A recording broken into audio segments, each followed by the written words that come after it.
Hi, I'm Nikolai, aka 56 Miner, and this month we'll be unboxing our February premium box. This box is all about tinted graphite. We'll go over some specifics to the medium, do a perspective drawing, and talk about the importance of drawing from life. I'll also share some tips and tricks that I picked up on my art journey, so let's get into it. Our first item in this month's box is going to be a custom credit color pocket set. These watercolor graphite pencils are great because they allow for distinct sketching lines with the flexibility and subtle values of a typical watercolor. Here, I'll swatch out our pencils using a Monami pad from last month's box. If you're unfamiliar with graphite pencils, HB stands for the hardness of the lead. Anything with a higher H value will be lighter, and anything with a higher B value will be darker because it has softer lead. Let's grab the Princeton Heritage round brush in size 6 included in this month's box to activate our pigment. Make sure to hold onto the cap so you can dry your brush bristle side down. It'll help your brush last longer. Here we can see the value difference between HB and 8B. Make sure to rinse out your brush between activating the pigment so that you don't muddy any of your values. Once we add water to our colored tinted graphite, you can start to see that really explosive color value that they offer. Our next item, two Graphite Graphite Pencils, put color first when it comes to tinted graphite. What I really love about these is the ability to add color without necessarily adding any darkness. Once we activate these pencils with a little bit of water, you can really see how vibrant they are. The color tint pencil from Spectrum Noir is also going to put color first. Here we'll compare it to our other two colors, and you can see that's more of kind of a beigey skin tone.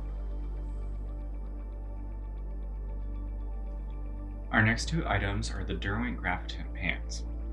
Pans are great because they allow us to treat this medium a little bit more like watercolor and are great for filling in large areas. To get a rich color, try activating them with a bit of water before using them.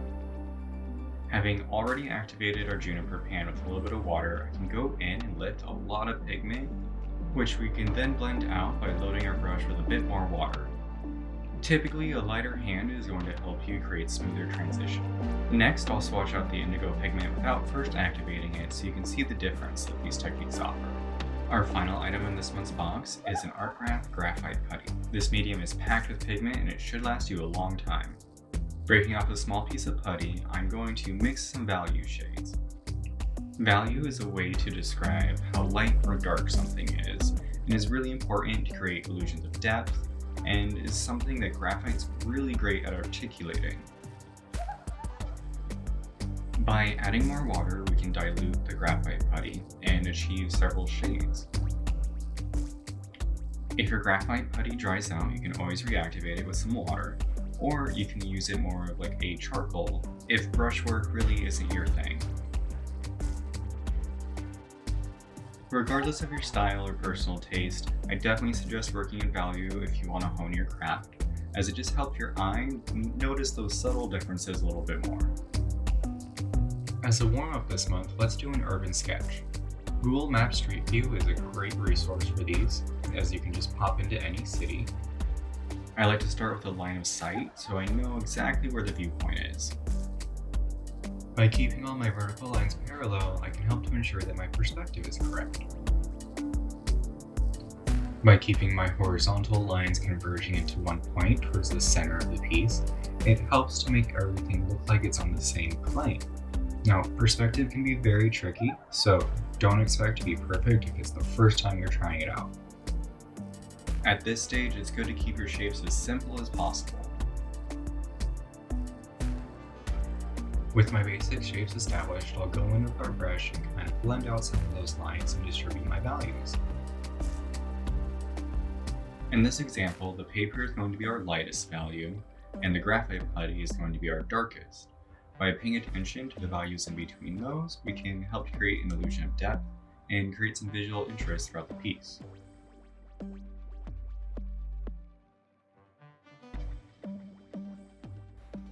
Depending on how I hold my brush, I can make different marks, from fine lines with the tips to filling in larger areas with the side.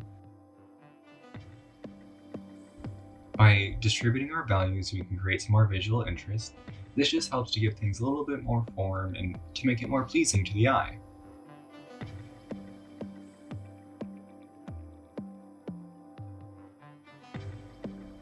Here, I'm leaning into the almond shape of the brush in order to create a kind of teardrop mark. With this mark, I can build out a bush for our setting.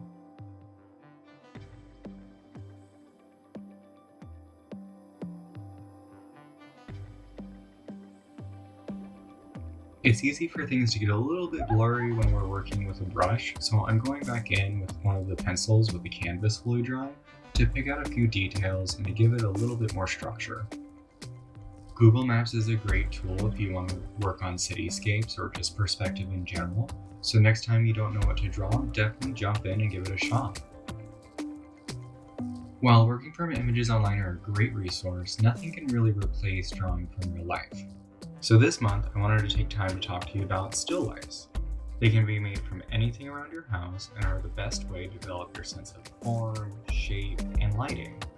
And they're a great excuse to buy yourself some flowers. When starting a still life, I typically try to start with one object. That way I can reference its height and width to the other objects in the scene. This helps to make sure that everything's in scale and proportionate to one another. Try building out your own still life this month. I used a bottle, the box that my art supplies came in, an apple, and some flowers. It can really be anything, but make sure to keep it relatively simple so you're not making something that's unnecessarily complex. Using my brush, I'll go in and blend out some of those lines, making sure that I'm not adding any graphite to areas that are really bright or in light.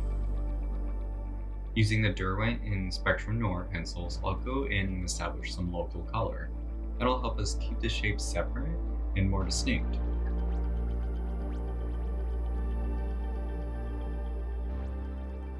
As the forms are starting to take more shape, it's good to keep the lighting in mind because form is really just a depiction of light.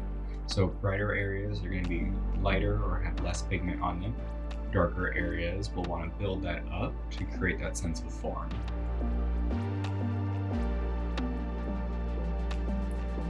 Because I'm going to be depicting hydrangeas in my still life and they're a densely packed flower, I'll go in and create some dots to represent the center of some of those flowers. This will save me from having to render everything specifically later on. With some of my local color and forms established, I'll go in with the credit color set and start to articulate some of those shadows. Because shadows are always darker and more saturated or richer in color, this set is really good for those. Now you might notice that there's a little bit of texture, and that's going to be due to the Monami pad being a cold pressed paper. If you're working on something that's smoother, you might not get that texture element, so always be conscious of the surface that you're working on.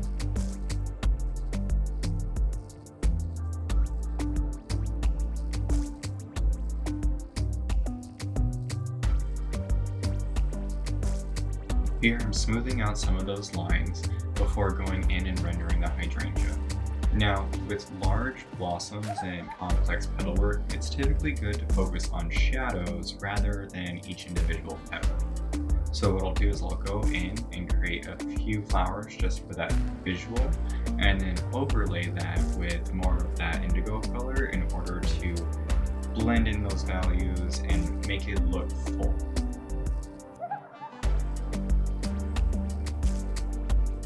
For less densely packed or single flowers, I'll try and articulate those petals a little bit more using a brush.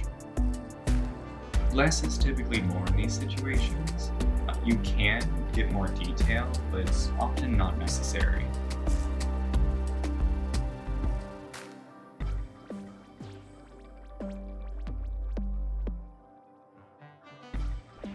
As brushwork can get a little bit blurry, I like to go in with the pencils and do a final pass just to crisp up those edges and add a little bit more color where necessary.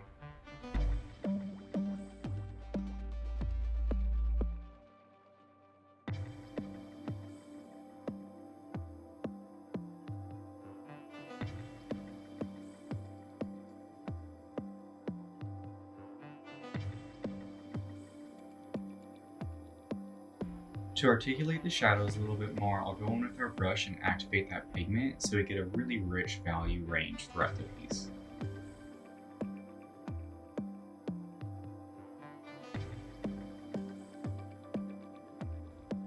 And with that, our piece is done.